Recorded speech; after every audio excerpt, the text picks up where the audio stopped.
दोस्तों, आज हम हाल ही में आई फिल्म स्टोलन की कहानी को विस्तार से समझने जा रहे हैं, जिसमें आपको लोक का हथौड़ा त्यागी देखने को मिलेगा। कहानी की शुरुआत होती है रेलवे स्टेशन से, जहां गौतम नाम का एक आदमी अपने छोटे भाई रमन का इंतजार कर रहा होता है। वहीं स्टेशन पर एक गरीब महिला झुम्पा अपनी 5 महीने की बेटी के साथ सो रही होती है। उसी समय एक अजनबी महिला चुपचाप झुम्पा की बेटी को चुरा ले जाती है और इसी दौरान रमन ट्रेन से उतरता है और उस महिला को बच्ची के साथ देखता है, लेकिन उसे शक नहीं होता क्योंकि वह समझता है कि वह महिला बच्ची की मां होगी। उधर जब झुम्पा की आंख खुलती है तो उसकी बेटी गायब होती है, जिससे वह बुरी तरह घबरा जाती है और इधर उधर तलाशने लगती है। तभी उसे रमन के हाथ में अपनी बेटी की टोपी नजर आती है, जिससे वह रमन पर बच्चा चोरी का आरोप लगा देती है और लोगों को बुलाकर शोर मचाने लगती है। लोग रमन को घेर लेते हैं और उसके साथ मारपीट करने लगते हैं। तभी गौतम वहां पहुंचता है और लोगों को समझाता है कि उसका भाई निर्दोष है, लेकिन कोई उसकी बात नहीं सुनता। तभी एक पुलिस वाला गोपाल वहां आता है और मामला और गंभीर हो जाता है। रमन अपनी बेगुनाही साबित करने के लिए स्टेशन के पास एक दुकान पर ले जाता है, जहां दुकानदार रोहित बताता है कि रमन अभी कुछ देर पहले ही ट्रेन से उतरा है और उसने कोई बच्चा नहीं चुराया, जिससे रमन को छोड़ा जाता है। और गौतम झुम्पा को बताता है कि उसने एक महिला को बच्ची को ले जाते हुए देखा था, पर झुम्पा अभी भी दुखी और परेशान रहती है। गौतम और रमन स्टेशन से जाने लगते हैं।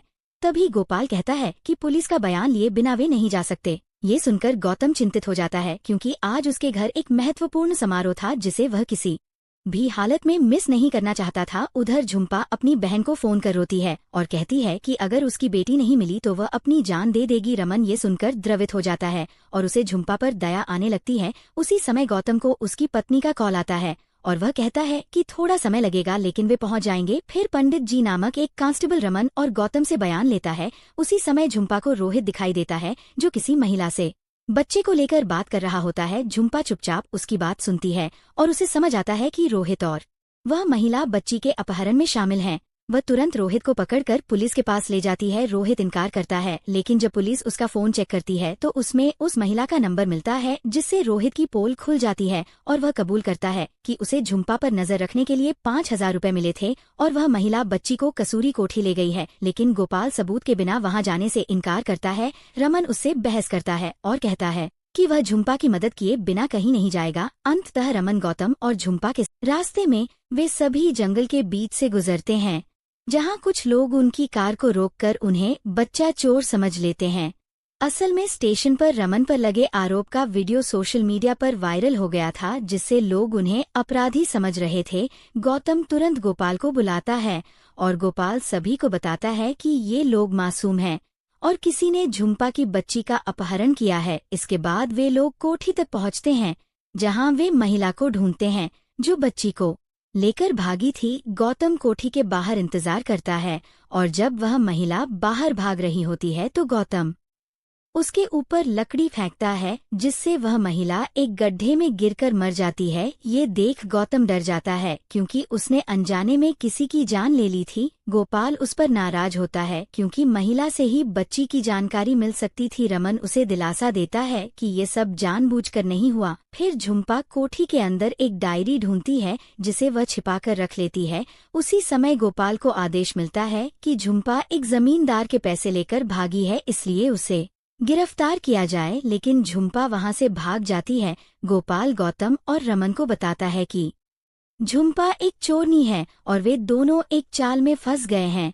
फिर रमन पंडित जी से विनती करता है और कुछ पैसे देता है, जिससे वह उन्हें छोड़ देता है। गाड़ी में जाते समय गौतम रमन से कहता है कि उसे झुम्पा पर विश्वास नहीं करना चाहिए था, लेकिन रमन कहता है कि झुम्पा एक माँ है और उसका दर्द वह समझता है, क्योंकि वह खुद किसी को खो चुका है। फिर गौतम भावुक होकर मान जाता है और झुम्पा की मदद करने को तैयार होता है। झुम्पा बताती है कि डायरी में अच्छेलाल नाम के आदमी का जिक्र है, जो बंसोला गांव के रिहैब सेंटर में काम करता है। वहां जाने पर गांव के लोग उन्हें बच्चा चोर समझकर मारने की कोशिश करते हैं और वे तीनों किसी तरह भागते हैं। इसी दौरान रमन को झुम्पा के पास ढेर सारे पैसे और मुंबई की एक फोटो मिलती है, जिससे उसे शक होता है कि झुम्पा ने झूठ बोला है। जब रमन और गौतम उससे सच्चाई पूछते हैं तो झुम्पा कहती है कि वह बच्ची उसकी अपनी है और वह कभी झूठी सौगंध नहीं खा सकती। लेकिन तभी गांव वाले दोबारा हमला कर देते हैं और रमन गंभीर रूप से घायल हो जाता है। गौतम कार तेजी से चलाता है, लेकिन कार रास्ते में खराब हो जाती है और वे तीनों एक घर में छुप जाते हैं। अब रमन की हालत बिगड़ती जा रही थी, इसलिए गौतम डॉक्टर को बुलाने बाहर जाता है, पर गांव वाले उसे पकड़कर मारते हैं। पंडित जी पुलिस को बुलाते हैं, जो स्थिति को संभालते हैं।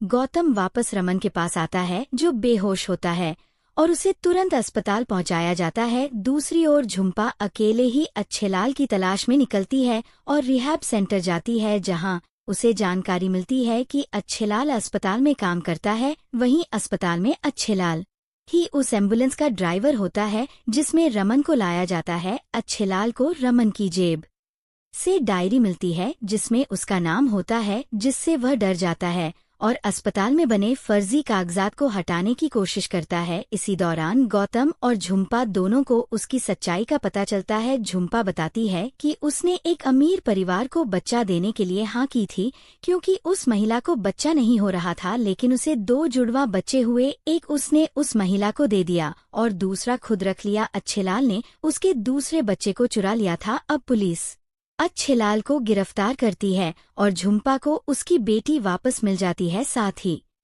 रमन की हालत भी बेहतर हो जाती है और फिल्म यहीं पर खत्म होती है।